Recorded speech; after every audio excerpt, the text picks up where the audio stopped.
Hello friends, আসসালামু আলাইকুম। Welcome to my channel Munni kitchen. আজকে বানাবো কেএফসি স্টাইলে ক্রিস্পি চিকেন ফ্রাই। এখানে প্রায় 300 গ্রামের মতো বোনলেস চিকেনকে এভাবে লম্বা লম্বা টুকরো করে কেটে ভালোভাবে ধুয়ে জল ছড়িয়ে নিয়েছি।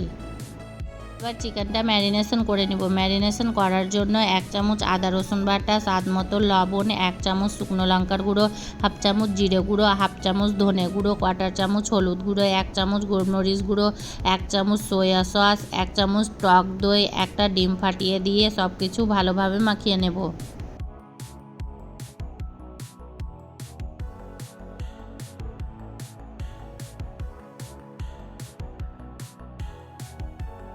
সব কিছু ভালোভাবে মাখানো হয়ে গেছে। এবার ঢাকনা দিয়ে 30 মিনিট রেস্টে রেখে দেব।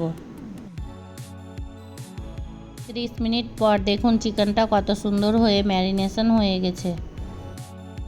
এবারে একটা বাটির মধ্যে 1 কাপ ময়দা নিয়ে নেব, 1/3 কাপ কর্নফ্লাওয়ার নিয়ে নেব, 1 চামচ কাশ্মীরি লঙ্কা দিয়ে দিব, কালারটা সুন্দর হবে তার জন্য, 1 চামচ গোলমরিচ গুঁড়ো দিয়ে দিব, স্বাদ মতো লবণ দিয়ে সব কিছু ভালোভাবে মাখিয়ে নেব।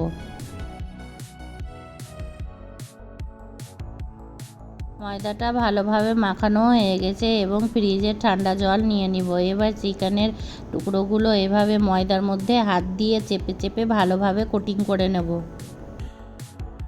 চিকেনটা ভালোভাবে কোটিং করা হয়ে গেছে। এক্সট্রা ময়দাটা ঝেড়ে ঠান্ডা জলের মধ্যে 10 সেকেন্ড ডুবিয়ে আবারও ময়দাটা ভালোভাবে উপরে কোটিং করে নেব।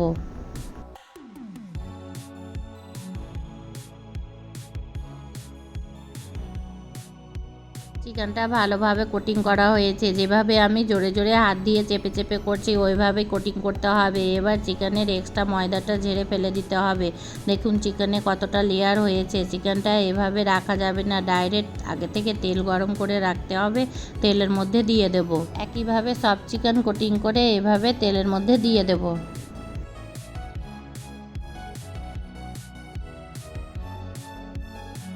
দেখুন চিকেনের উপরের কোটিংটা কত সুন্দরভাবে করা হয়েছে।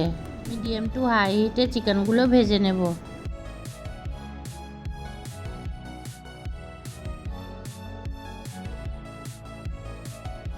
চিকেনগুলো ভালোভাবে ক্রিস্পি করে ভাজা হয়ে গেছে, এবার তুলে নেব। কাশ্মীরি লঙ্কার গুঁড়ো দেওয়ার জন্য দেখুন চিকেনের কালারটা কতটা সুন্দরভাবে গোল্ডেন কালার হয়েছে। একইভাবে সব চিকেন ভেজে নেব।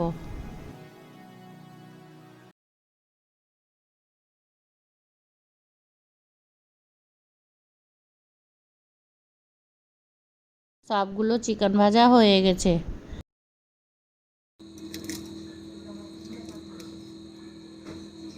চিকেনের আওয়াজটাই শুনুন কতটা ক্রাঞ্চি হয়েছে এবং কালারটাও খুব সুন্দর হয়েছে। এভাবে গরম গরম খেয়ে দেখবেন, খেতে দারুণ লাগবে। এভাবে চিকেন ফ্রাই করলে চিকেনের উপরটা অনেকটা ক্রাঞ্চি এবং ভিতরটা অনেকটা জুসি হয়। একবার হলেও এভাবে চিকেন ফ্রাই করে দেখবেন, খেতে দারুণ লাগে। আমার রেসিপিটি ভালো লাগলে আমার চ্যানেলটি সাবস্ক্রাইব করে লাইক কমেন্ট শেয়ার করে দিবেন প্লিজ।